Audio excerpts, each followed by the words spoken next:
दोस्तों सोचिए कैसा लगेगा अगर आपने एक बड़े एजुकेशन लोन के लिए बैंक में अप्लाई किया हो और वो बैंक आपको कॉल करके बोले कि सॉरी आपका लोन हम पास नहीं कर सकते।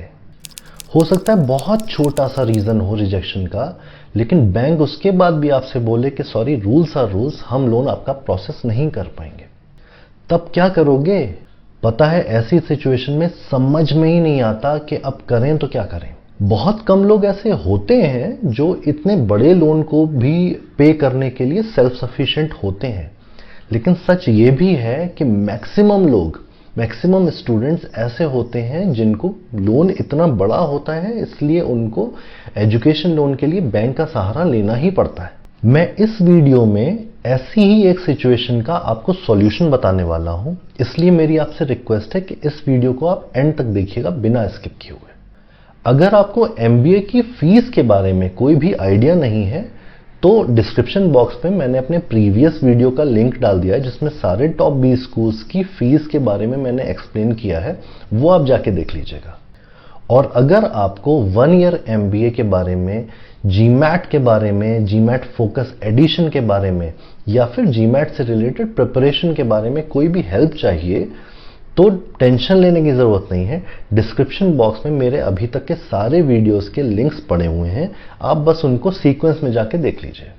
आगे बढ़ने से पहले चैनल को सब्सक्राइब कर लीजिए और नोटिफिकेशंस के लिए बेल आइकॉन को जरूर प्रेस कर लीजिए, क्योंकि बहुत सारे यूजफुल वीडियोस और पॉडकास्ट आने वाले हैं जिनको मैं टाइम टू टाइम रिलीज करता रहूंगा और मैं चाहता हूं कि सबसे पहले वो आप तक पहुंचे और आप कुछ भी मिस ना करें। तो बस इंतजार किसका है, बने रहिए मेरे साथ।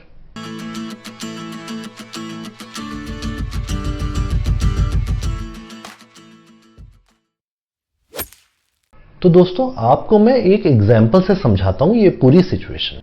सपोज करिए आपका एडमिशन इंडिया के किसी एक टॉप 20 स्कूल से कंफर्म हो गया है। इस 20 स्कूल का टाई अप एक बैंक से है जो कि नेशनलाइज्ड बैंक है और उस बैंक की ब्रांच जिसको लोन सैंक्शन करना है वो उसी 20 स्कूल के अंदर है।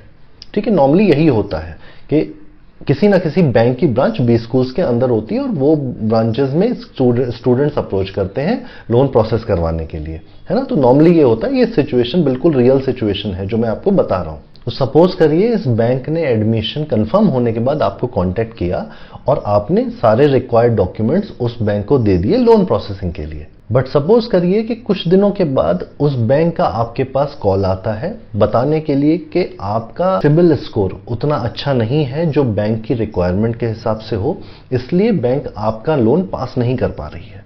ऐसी सिचुएशन में किसी स्टूडेंट के लिए भी टेंस्ड होना एक नॉर्मल सी बात है, क्योंकि उसको पता है कि इस 20 स्कूल का टाई अप तो और किसी बैंक से है नहीं और जिस बैंक से टाई अप है उसकी जो डेडिकेटेड ब्रांच है वो लोन प्रोसेस नहीं कर रही है।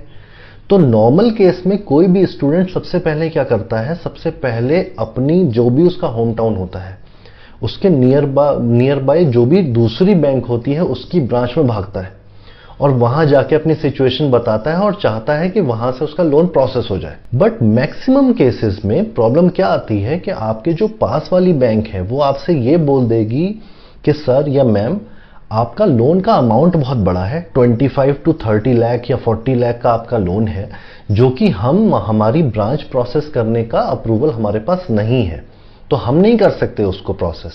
ठीक है, तो आप एक काम करिए, आप जाइए इस सी बैंक की मेन ब्रांच में। तो आप फिर एज अ स्टूडेंट क्या करते हो, आप फिर मेन ब्रांच में भागते हो और वहां से आपको पता चलता है कि मेन ब्रांच भी अगर आपका लोन सैंक्शन करेगी भी तो फिर उसके बेनिफिट्स आपको नहीं दे सकती है वो जो आपको 20 स्कूल के टाई अप वाली बैंक से मिल सकते थे, जैसे चीप इंटरेस्ट रेट या फिर जो कोलेट्रल वगैरह वो बैंक नहीं लेते हैं टाई अप वाले, वो ये वाली बैंक आपसे मांगेगी कि हमें कोलेट्रल दीजिए इतने ही अमाउंट का, या फिर हम आपको इंटरेस्ट रेट तो ज्यादा देंगे क्योंकि वो तो सब्सिडाइज्ड इंटरेस्ट रेट है, वो हम नहीं दे सकते आपको, है ना। ऐसी सिचुएशन आना बहुत नॉर्मल है। तो इसका सॉल्यूशन क्या है? इसका सॉल्यूशन ये है और बहुत सिंपल सॉल्यूशन है, ये पता नहीं होता है मोस्टली लोगों को, मैं आपको बताता हूं।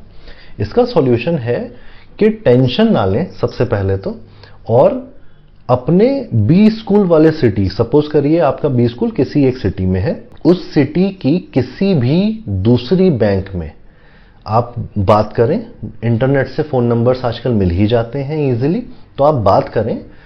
हालांकि उस दूसरी बैंक का टाई अप आपके बी स्कूल से नहीं है, लेकिन क्योंकि वो वाली बैंक उसी सिटी में है तो वो आपको हेल्प ज़रूर करेंगे। तो नॉर्मली क्या होता है कि आपका बी स्कूल जिस लोकेशन में होता है वहां पर आप किसी भी दूसरी बैंक जो भी आसपास की विसिनिटी में हो उस बी स्कूल के, उसकी ब्रांच में आप कांटेक्ट करें और वहां से आप पता करें कि वो आपका एजुकेशन लोन प्रोसेस करेंगे या नहीं करेंगे।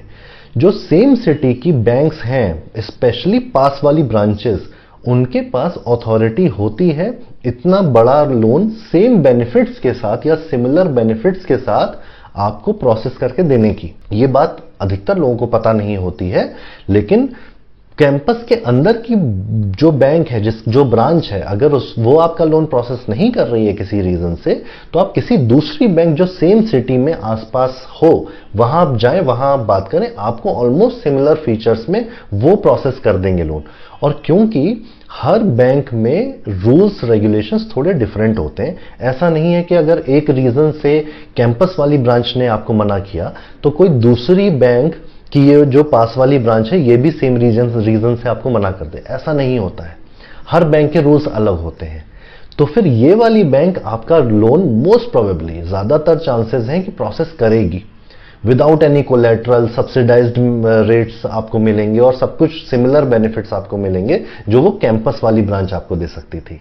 समझ में आई बात? हाँ, ये जरूर हो सकता है कि वो दूसरी वाली बैंक आपसे रीजन ले कि अगर ये वाली प्रॉब्लम की वजह से आपका रिजेक्शन हुआ है तो रीजन क्या है। अगर आप उनको वैलिड रीजन देते हैं तो फिर वो आपकी बात मानते हैं और सुनते हैं, क्योंकि उनको भी चाहिए कि कोई कस्टमर मेरे पास आए जो मेरे से इस बी स्कूल के लिए इतना बड़ा लोन ले, उनका भी तो बेनिफिट है। क्योंकि सबसे पहले आप अपने होम टाउन वाली बैंक से पूछते हो और आपका होम टाउन दूर है और उनको इस बी स्कूल के बारे में ज्यादा आइडिया नहीं है और ऑथराइजेशन भी नहीं है, इसलिए उनके चांसेस मना करने के बहुत ज्यादा हैं। और ये जो सेम सिटी वाली पास की बैंक है दूसरी, इसके चांसेस मना करने के बहुत ही कम है। बहुत सारी ऐसी बैंक्स हैं जो सेम सिटी में आपको चाहती हैं लोन देना। अब आप ये सोच रहे होंगे कि अगर मेरे साथ ऐसी कोई सिचुएशन होती है तो मुझे तो वो जो बी स्कूल जिस सिटी में है वहां पर चक्कर लगाने पड़ेंगे लोन पास करवाने के लिए। तो उसका भी सॉल्यूशन है। जब आप उस ब्रांच से फ़ोन पे ही कांटेक्ट करते हो तो फिर वो आपको ये नॉर्मल केसेस में बोल देते हैं कि सर या मैम आपको आने की ज़रूरत नहीं है, यहाँ पे जो इम्पॉर्टेंट डॉक्यूमेंट्स हैं वो आप हमारी इस ब्रांच में अपने सिटी में ही चले जाइए, वहाँ से हम मेन चीज़ें आपकी प्रोसेस करवा देते हैं। और अगर बाद में कुछ भी एक्स्ट्रा डॉक्यूमेंट की ज़रूरत होगी तो जब आप कॉलेज में आएंगे एडमिशन लेने के लिए या फाइनल जब आप ज्वाइन करेंगे तब हम वो वाले डॉक्यूमेंट्स आपसे ले लेंगे। लेकिन इंपॉर्टेंट डॉक्यूमेंट सारे वो ये कहते हैं कि आप अपने नियर बाय हमारी दूसरी ब्रांच में जाके दे दीजिए। तो इसके लिए भी सॉल्यूशन है, टेंशन लेने की इसमें भी ज़रूरत नहीं है। दोस्तों, एग्जाम्पल तो मैंने MBA से रिलेटेड दिया, बी स्कूल का एग्जाम्पल लिया, लेकिन यही सेम प्रोसेस किसी भी दूसरे कोर्स के लिए भी उतना ही वैलिड है, क्योंकि जहां पर भी फीस इतनी ज़्यादा होती है कि स्टूडेंट को बैंक लोन का सहारा लेना ही पड़ता है उन कोर्सेज के लिए, सब जगह ये वाली फैसिलिटी होती है। ठीक है, तो ऐसा नहीं है कि ये सॉल्यूशन सिर्फ बी स्कूल और MBA स्टूडेंट्स के लिए है, ये सॉल्यूशन दूसरे स्टूडेंट्स के लिए भी हो सकता है। तो दोस्तों, ये सॉल्यूशन उस टाइम पे बहुत काम आते हैं जब आप एक्चुअली इस सिचुएशन में फंसते हो। नॉर्मली आपको लगेगा कि यार मैं तो मुझे तो ये ज़रूरत ही नहीं है, मेरा तो अंदर से ही काम हो गया, तो फिर मैं क्यों सुनूं ये वाला सॉल्यूशन, या मुझे क्यों जानना चाहिए। लेकिन तब ज़रूरत पड़ती है जब आप फंसते हो एक्चुअली। तो दोस्तों, आई होप आपको ये वीडियो पसंद आया होगा। अगर पसंद आया हो तो इसको लाइक कर दीजिए और फ्रेंड्स के साथ शेयर कीजिए, क्योंकि उनकी भी हेल्प हो सकती है। चैनल को अगर आपने अभी तक सब्सक्राइब नहीं किया हो तो सबसे पहले जाके चैनल को सब्सक्राइब कीजिए, क्योंकि बहुत सारे वीडियोस और पॉडकास्ट इस चैनल पे आने वाले टाइम में आने वाले हैं। और नोटिफिकेशन के लिए बेल आइकन को जरूर प्रेस कर दीजिएगा। तो बस बने रहिए मेरे साथ।